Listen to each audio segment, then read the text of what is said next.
Saudações, leitores e seguidores do Instituto Liberal. Eu sou o Lucas Berlanza e esse é mais um IL Flash, aquele momento da semana em que a gente elenca os 7 artigos que mais impactaram e que mais fizeram sucesso no nosso site oficial e nas nossas redes sociais.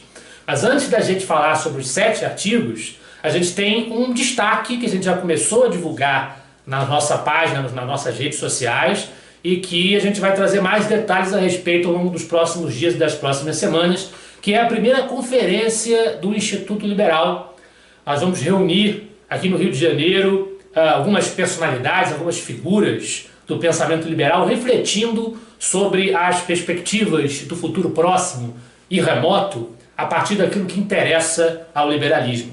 Vai ser uma reunião interessante, vai ser um evento muito interessante, que vai agitar aqui o movimento liberal no Rio de Janeiro. Você está convidado, nós vamos trazer as informações ao longo dos próximos dias. Eu já adianto que a nossa conferência acontece no próximo dia 27 de outubro. Então anota esta data na agenda, porque o Instituto Liberal estará promovendo seu primeiro evento em muitos anos nesse dia. Nosso IL Flash de hoje começa com uma excepcionalidade. Nós temos 2 artigos com rigorosamente a mesma pontuação. E a gente não tem como definir qual que fica em 6º, qual que fica em 7º. Por uma questão de convenção, a gente vai começar com um artigo do Gabriel Williams, que tem escrito para o nosso instituto nos últimos tempos, com o texto Crivella atenta contra a liberdade. O prefeito Marcelo Crivella, prefeito do Rio de Janeiro, se intrometeu na Bienal do Livro, enviou seus fiscais para recolher uma revista em quadrinhos, na verdade é uma graphic novel, um encadernado de quadrinhos, que tinha uma cena dentro da revista, né, de um beijo gay, um beijo homossexual.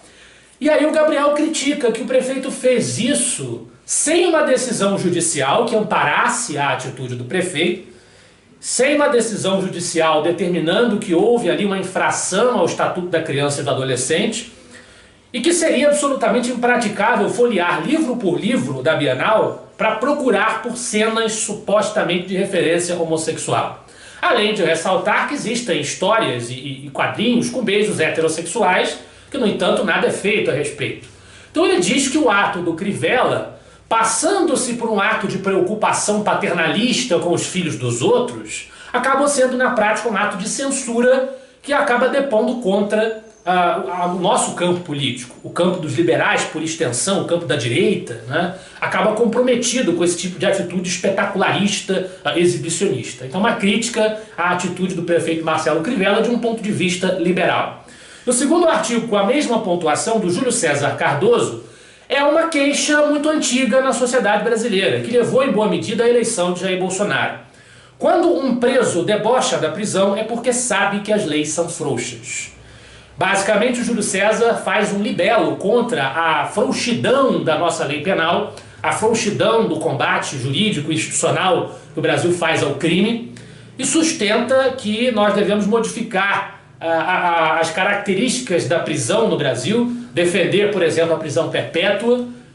Há crimes que não deveriam remerecer o privilégio da progressão de pena, privilégio da soltura dentro de um certo prazo. Há crimes hediondos que deveriam ser perpétuos, deveriam ter pena de prisão perpétua. Então ele sustenta o endurecimento das penas para crimes mais graves, principalmente para crimes mais graves, mas por extensão tornar mais duro o nosso sistema penal e o nosso sistema de combate ao crime em todas as esferas, sem que isso implique aumentar ou trazer algum tipo de componente autoritário à esfera do Estado, né? Porque evidentemente nenhum liberal poderia se compatibilizar com essa iniciativa. Então esses 2 artigos ficaram empatados. O artigo do Gabriel Williams, ele, embora o Crivella não seja propriamente um liberal, não seja propriamente um aliado nosso, o artigo do Gabriel fala de alguém em quem muitos liberais votaram para não permitir a vitória do socialista Marcelo Freixo na Prefeitura do Rio. E não obstante tenham votado em Crivella para deter Freixo, nem por isso deixarão de criticá-lo quando ele faz alguma coisa errada, quando ele faz alguma titica, né, que é o que nossos políticos estão mais acostumados a fazer. E é justamente isso que vai defender o nosso ex-presidente Bernardo Santoro no seu artigo Crítica nem sempre é oposição, às vezes é amizade. E aí, no caso, ele fala do presidente da República, Jair Bolsonaro. O presidente da República, num dos seus vídeos recentes, soltou que aquele que fica criticando o seu governo, isso em razão de uma das várias divergências que o campo liberal teve com algumas políticas do presidente, com algumas atitudes do presidente nos últimos tempos, o presidente disse que quem o critica está ajudando o PT a voltar. Como se simplesmente porque nós não queremos o Partido dos Trabalhadores, nós tivéssemos que cerrar os olhos para todo tipo de absurdo, todo tipo de tiro no pé que o mandatário que nós elegemos praticar. E é justamente o tipo de atitude acrítica, passiva e irresponsável que o liberalismo não preconiza. Então o que o Bernardo está dizendo é que não é porque nós criticamos que nós queremos o impeachment, que nós queremos depor o presidente, não é isso. Criticamos porque queremos que o seu governo melhore, porque queremos que as coisas deem certo, porque justamente por elas darem errado e por tiros no pé serem disparados, é que facilita-se o retorno da extrema esquerda ao poder, caso isso se torne possível ou viável daqui para frente. É justamente no interesse de evitar que isso possa acontecer que nós trabalhamos por criticar o que está errado, para que os resultados sejam os melhores possíveis e quaisquer riscos à saúde do país sejam evitados. Esta é a intenção. A intenção não é destrutiva, a intenção não é de um inimigo tentando destruir o seu adversário. A intenção é de qualificar o trabalho desenvolvido por bons ministérios que esse governo tem para que o nosso país ande nos trilhos. É quem não quer a crítica e quem insiste em dar tiros no pé que vai ajudar os verdadeiros inimigos da liberdade. Não nós, liberais, que criticamos o que precisa ser criticado e continuaremos independentemente a fazê-lo. Seguem-se a esse 3 artigos do mesmo autor, que é o João Luiz Mauad, que é um autor antigo aqui no nosso Instituto Liberal, e ele fala basicamente sobre economia. O primeiro texto dessa relação de artigos do Mauad é Impostos no Brasil, uma trilha rumo ao fracasso. Que basicamente o Mauad constata, fazendo uma crítica à iniciativa de restaurar, de trazer o imposto do IVA, que para ele é um imposto difícil de ser administrado, de ser fiscalizado. Ele não acha que esse seja um caminho bom a ser adotado pelo nosso Ministério da Economia. Ele diz que o Brasil, um país que ainda é pobre, um país que ainda é muito subdesenvolvido, optou por onerar os seus cidadãos, independentemente do seu nível de renda, com impostos de país europeu e serviços de país africano, né? Nosso serviço público tem as taxas de retorno mais desprestigiadas entre vários países, bem questionável, e no entanto nossos impostos são elevadíssimos, em proporção com esse retorno. Com uma carga tributária tão elevada, justamente por ser um país pobre com níveis de renda médios tão baixos, por produtividade baixa inclusive, o Brasil fica com pouca opção se não taxar com muita força o consumo e o trabalho, através de impostos indiretos, o que pune todo mundo, pobres e ricos, indiscriminadamente, como diz o Mauad, e eleva os preços dos produtos e serviços de uma forma desmesurada. Então essa é a crítica, o diagnóstico complicado que o Mauad faz. Ele vai voltar a fazer alguns diagnósticos complicados mais à frente, mas antes a gente interrompe por uma crítica que ele faz ao Luciano Huck, o apresentador da Rede Globo, que tem posado como esperança política aí nos horizontes de algumas pessoas, até de alguns segmentos do campo liberal. No artigo Pobreza não se combate com bom mocismo. Apesar de alguns liberais estarem seduzidos pelo discurso do Huck, fato é que o Luciano Huck disse uma coisa grotesca, que qualquer liberal que se preze vai questionar. Ele questionou que as soluções para os problemas da desigualdade, como se a desigualdade em si fosse o problema e não a miséria e não a pobreza, as pessoas serem desiguais essencialmente não é problema nenhum de um ponto de vista liberal. É claro que questiona-se, alguns círculos liberais questionam o abismo que existe na sociedade, um abismo simbólico, cultural, entre aqueles que vivem na miséria e aqueles que vivem bem, na classe média ou nas classes altas. Mas isto se dá porque a miséria existe, não porque a diferença ou a desigualdade existem. São questões diferentes. No entanto, o comentário do Huck, ele disse que nós não podemos deixar a solução do problema da desigualdade na mão de gente branca e rica. O pessoal da Faria Lima, né, em São Paulo, esse foi o tom que ele usou. E aí o Mauad, muito apropriadamente, lembra ao senhor Luciano Huck que ele é branco e aí tem bastante dinheiro, né? Então também não podemos esperar que as soluções dos problemas venham dele, caso ele se candidate à presidência da República. É um tiro no pé, isto sim, o comentário que o senhor Luciano Huck fez.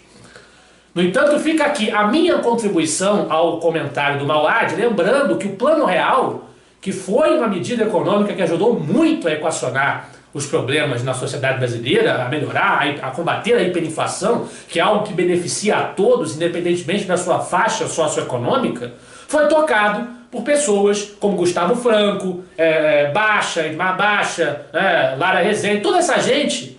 Eu não preciso dizer para vocês qual é a cor da pele dessas pessoas. Faz diferença isso? Não, não faz diferença.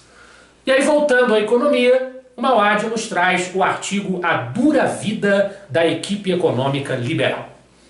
É um artigo procurando aliviar um pouco o lado do nosso Ministério da Economia, do Paulo Guedes, Paulo Ebel, essa companhia toda de economistas liberais que estão trabalhando para desenvolver um encaminhamento liberal no sentido econômico para o nosso país, no governo Bolsonaro. Ele tenta mostrar que as dificuldades deles são grandes e que precisam ser, eles precisam ter a sua performance, o seu trabalho avaliado, levando-se em consideração essas dificuldades. E o Mauad coloca que as despesas obrigatórias do governo para 2020, elas somam quase 94% dos gastos. E o STF proibiu a redução de salários e a carga horária proporcionalmente de servidores públicos, proibiu, o que dificulta ainda mais os esforços do governo para equacionar esses gastos, os esforços do Ministério para equacionar esses gastos. Então ele diz que a redução das despesas, que é o foco de todo liberal, tem de ser o foco de todo liberal, corte de gasto público, né? Redução das despesas só vai acontecer de forma relativa caso o país volte a crescer de maneira consistente. E nesse caso o governo vai ter que congelar despesas nominais por um longo período, enquanto as receitas vão crescendo com os aumentos do PIB. Então isso demanda tempo, demanda paciência, e embora seja razoável que as pessoas esperem resultados o mais rápido possível, é preciso ter um pouco mais de bom senso. Falta bom senso a alguns críticos mais apressados do Ministério da Economia. E isto vem de um liberal, no caso o Mauad, que é, em vários dos seus artigos, crítico ao governo Bolsonaro. Então é um comentário a se prestar atenção. Contra a falta de bom senso, novamente, vem o nosso último artigo de hoje, do nosso querido João César de Mello, que é um artigo irônico, uma comédia, né, uma analogia, uma historieta que ele construiu para criticar o comportamento de alguns setores da nossa imprensa, em especial a Folha de São Paulo, que vem sendo alvo mais constante e recorrente das críticas do João César de Mello nos seus últimos textos. No artigo Nem Percebi, disse Jair Bolsonaro sobre o besouro que ele matou. Basicamente, o artigo do João César de Mello conta uma história sobre como seria a reação da imprensa de vários setores críticos ao bolsonarismo, críticos ao presidente, se no dia da parada de 7 de setembro o presidente tivesse descuidadamente pisado um besouro. E aí começaria a haver um escarcéu dizendo que o besouro é de uma espécie rara, que ele está destruindo os besouros, como se fala em relação à Amazônia, e ele constrói uma analogia cômica, deliciosa de se ler, sobre o que seria a reação dos vários setores barulhentos que estão acostumados a fazer campanhas absurdas, com coisas que não têm nenhuma proporção, que passam completamente dos limites, né? Atacam, por exemplo, a questão da Amazônia, que segue índices, continua as queimadas acontecendo dentro de índices muito próximos aos que já eram verificados nos últimos governos. Então ele faz uma analogia, uma paródia desse pessoal, muito embora esse pessoal já seja em si mesmo uma paródia ambulante. Esse foi o nosso IL Flash de hoje. Eu espero que vocês gostem dos artigos. Semana que vem estaremos de volta. Afinal de contas, para nós, você é a parte mais importante da sociedade. Até a próxima.